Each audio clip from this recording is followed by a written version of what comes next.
Hey everybody, I'm Sam and you're watching Growing Older Gay. This is Kitchen Table for Friday, the 11th of July, 2025. My weekly check-in with you to let you know what's on my heart, what I found this week, and some new information that has come up. And so it's always just a fun time for me to sort of download and let you behind the scenes, and we'll talk about just a few things that interest me and some of my friends around the LGBTQ plus fishbowl. That's always a mouthful.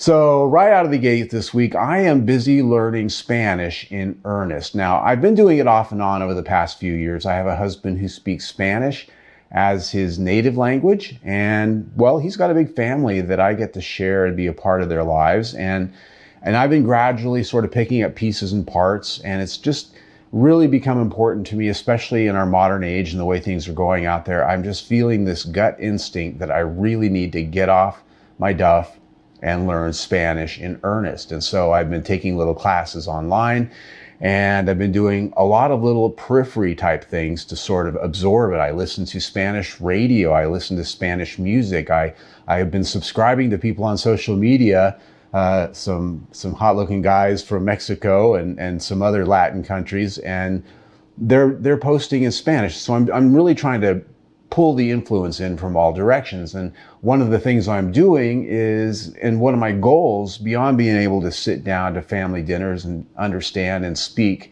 with my extended family, is that I want to be able to start creating content for Growing Older Gay, not only for our social media, but for YouTube, our website, in Spanish, because I believe that, especially here in the United States, we are becoming a blended community of a lot of men and women and transgender people in our LGBTQ plus fishbowl who speak Spanish. And the reason I'm sharing all of this with you is because if you follow our social media, Instagram, Blue Sky, Facebook, and all of the rest, you'll see that our daily memes, which are sort of fun, uplifting, inspirational type things, are now bilingual.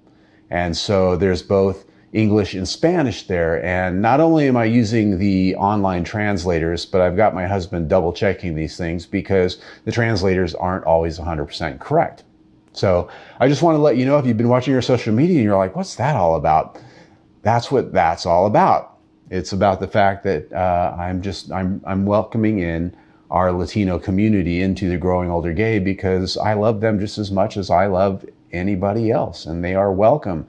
And in this world where, especially in the United States, they're being otherized more than ever, I want them to feel like they're part of our community, and I want to be able to reach them and let them know that we love them and we include them just as much as English-speaking people. So there's that. Next thing is kind of just something I wanted to share about. It's nothing that requires your action, but I work in the pharmaceutical field. I work in a pharmacy setting, and I deal with hundreds of prescriptions every single day. I process those and I work with those. And so I see a lot of drugs and what they're being used for.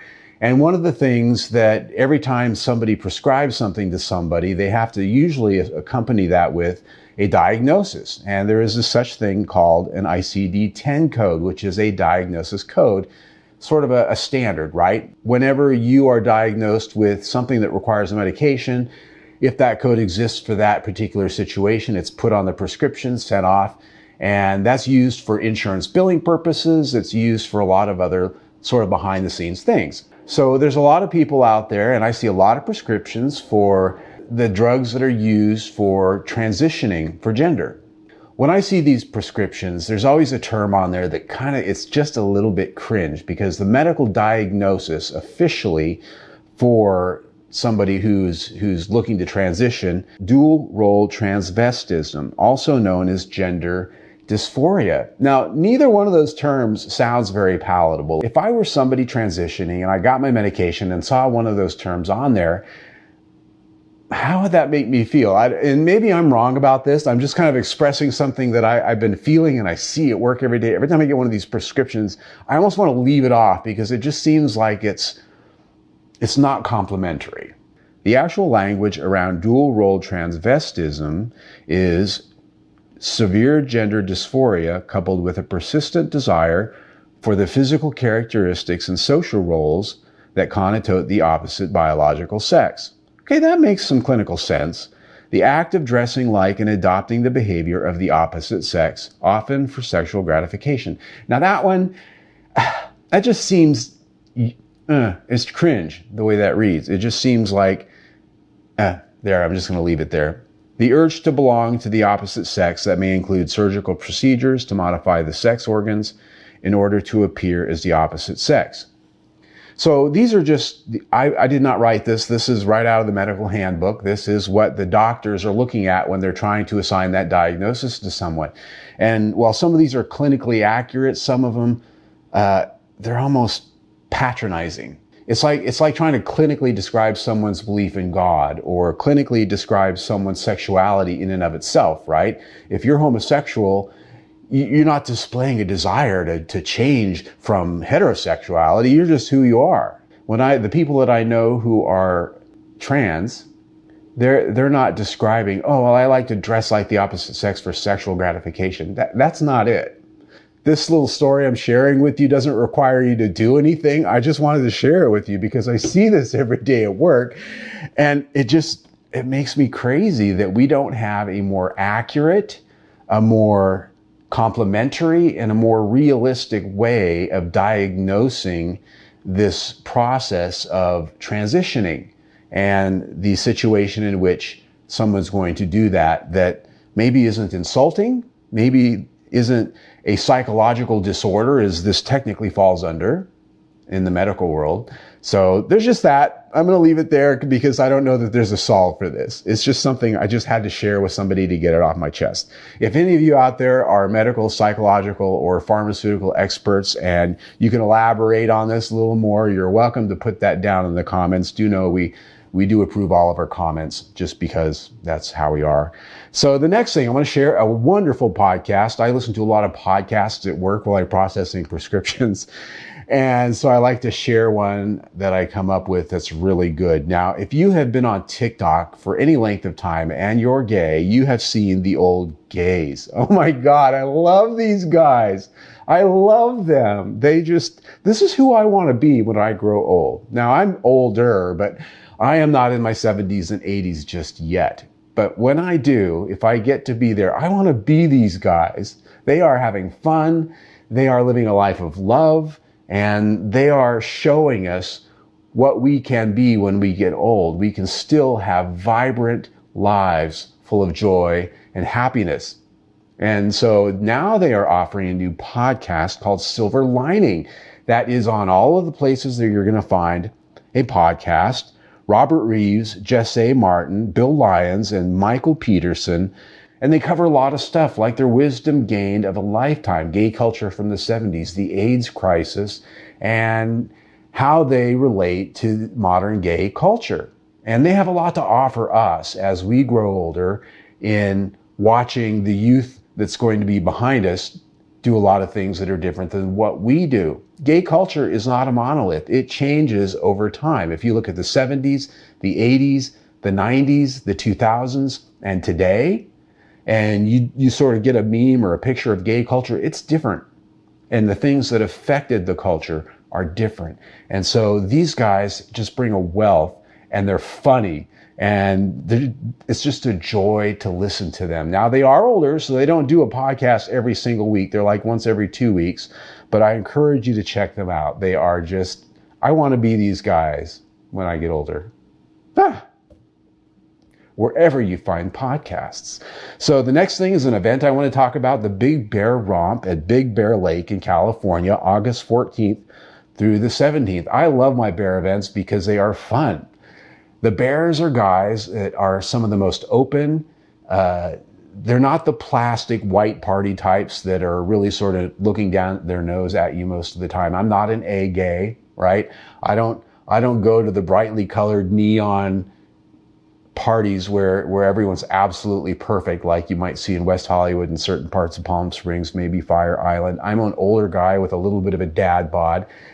These guys, the bears, are some of the friendliest, most accepting people to hang around, and they really like sex too. They have a full hotel takeover, which means it's all yours, everything all encompassing. They have a pool and hot tub open all night long, an enclosed pool area for privacy. expanded maze. There's a maze. I've never been to this. I want to go. A flop lounge, a place to go hang out and cuddle during all of the different events, private, and a lot of new DJs. So it's a full weekend of water, wet, oso. Wet oso. Arr. So check it out. Their website is bigbearromp.com. I'm looking for an event this summer, and I haven't landed on one yet. And this is pretty high on my list because it's close to where I live in Arizona. And yeah, I've never been to Big Bear Lake. And the last thing I want to share with you before we go is these are books that are on my reading list right now. And this one, The Velvet Rage, is an old classic. Almost everybody who's got a gay card has read that book. I haven't yet, and I've been told I should. I don't know what that's telling me, but a lot of friends are going, oh, you should read that. And then Polysecure, which is a book around polyamory and the different areas of life that affects and how to navigate that. So, yeah, I'm working on that right now. I am reading The Ethical Slut, so I have to get finished with that. And when I do, I'll give you a little bit of a book review on that. And obviously, whenever those get finished, we'll do that as well. So that's just what's on the calendar right now for the reading list. And lastly, we have opened a new channel for Growing Older Gay, Substack. There is now a Growing Older Gay on Substack. And this gives me the opportunity to go into a little bit more of a long form, but a short form, I guess, if that makes any sense, maybe a medium form. Our website, growingoldergay.com, has links to all of these things, but the website has more in-depth, highly polished and produced stories and accompanying videos that are from our YouTube channel. And social media tends to have more of what social media has, one-liners, two-liners, and links to the various content that we do. Substack gives me the opportunity to sit down for about 5 to 10 minutes and jot out some thoughts that come to mind. And believe me, I got a lot of thoughts that come to mind all week long on various topics that are happening. So it's more likely to be something where you can go and subscribe. I encourage you to do that. It's free. I'm not doing a paywall, not at least yet.